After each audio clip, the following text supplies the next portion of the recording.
Raviteja, శర్వానంద్లకు pongal sentiment work out అవుతుందా?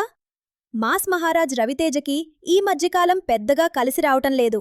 రీసెంట్గా వచ్చిన మాస్ జాతరకి ఖాకీ సెంటిమెంట్ ఉన్నా శ్రీలీల తోడున్నా బాక్సాఫీస్ దగ్గర బొమ్మ బోల్తా కొట్టింది.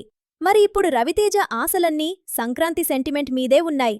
గమనిస్తే సంక్రాంతికి రవితేజ ట్రాక్ రికార్డ్ అదిరిపోతుంది. 2008లో కృష్ణ, 2011లో మిరపకాయ, 2021లో క్రాక్, మొన్నటికి మొన్న వాల్తేరు వీరయ్య. అన్నీ సంక్రాంతి హిట్స్ మాత్రమే కాదు, బాక్సాఫీస్ షేక్ చేసిన బ్లాక్ బస్టర్స్. అందుకే ఇప్పుడు వరుస ఫ్లాపుల్లో ఉన్న రవితేజ తన ఫ్యామిలీ ఎంటర్టైనర్ భర్త మహాశైలకు విజ్ఞప్తి మూవీతో ఈ పండుగకి బౌన్స్ బ్యాక్ అవ్వాలని చూస్తున్నాడు. మరోవైపు చార్మింగ్ స్టార్ శర్వానంద్ పరిస్థితి కూడా ఇదే.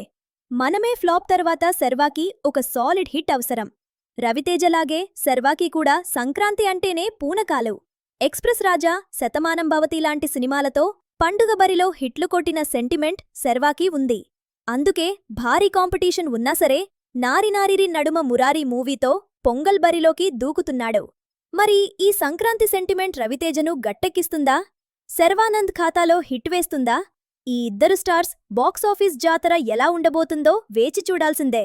మరి ఈ సంక్రాంతికి మీరు ఏ సినిమా కోసం వెయిట్ చేస్తున్నారో కామెంట్ చేయండి. ఈ వీడియో మీకు నచ్చితే ప్లీజ్ లైక్ చేయండి. మీ అభిప్రాయాన్ని కామెంట్ రూపంలో తెలియచేయండి.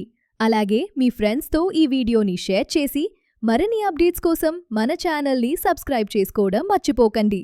Thanks for watching.